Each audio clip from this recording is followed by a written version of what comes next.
Monsieur le Président, Mesdames les ministres, Monsieur le rapporteur général, Monsieur le rapporteur de la Commission pour avis de la Commission des Finances, mes chers collègues, voici seulement 3 ans, notre Assemblée a adopté à l'unanimité une réforme de la loi d'orientation pour les lois de financement de la sécurité sociale.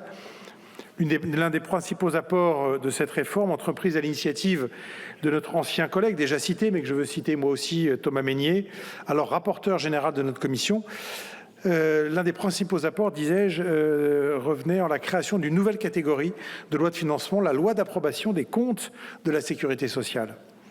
Ainsi, il était pertinent de consacrer chaque année un temps à l'examen des comptes de l'exercice précédent, au même moment que le printemps social de l'évaluation, inauguré en 2019 et auquel notre commission se consacre depuis déjà quelques jours, puisse être aussi discutée. Cette loi d'approbation avait en effet pour objectif d'améliorer la transparence, l'information et le débat avant que nous n'en venions à l'examen du PLFSS de l'exercice suivant.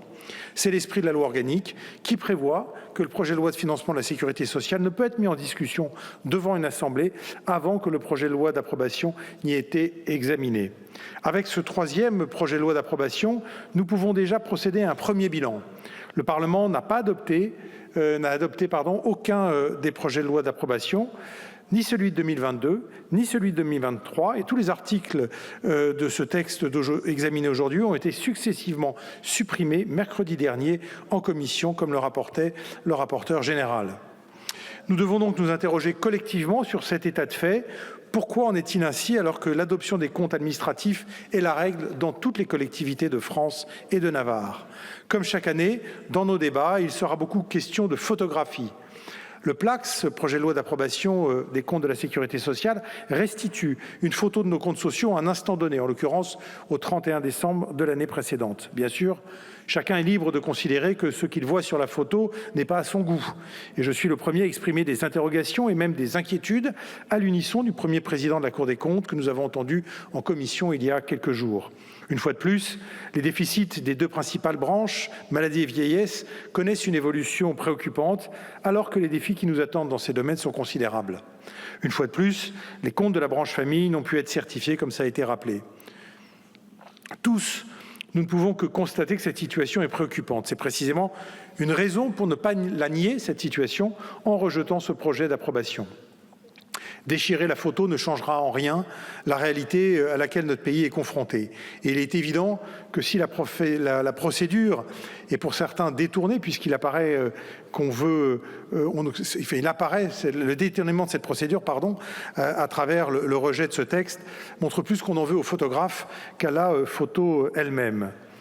Mais adopter ce projet de loi d'approbation, ce n'est pas donner un blanc-seing au gouvernement précédent et encore moins au gouvernement actuel.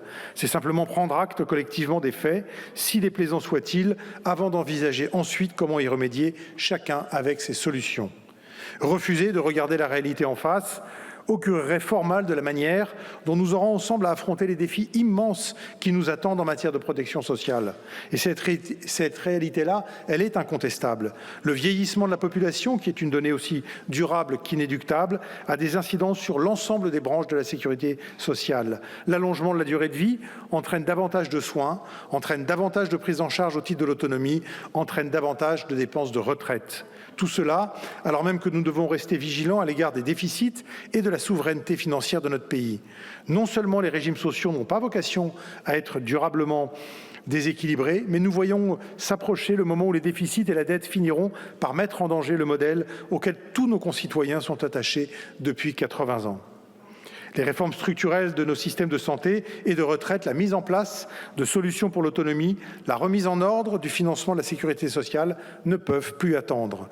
Mais avant d'agir, nous avons besoin d'un constat partagé, dont la première étape est l'approbation des comptes de l'exercice passé. Voilà pourquoi, mes chers collègues, très simplement, nous devons d'abord commencer par adopter le projet de loi d'approbation des comptes de la sécurité sociale qui nous est aujourd'hui soumis. Merci beaucoup.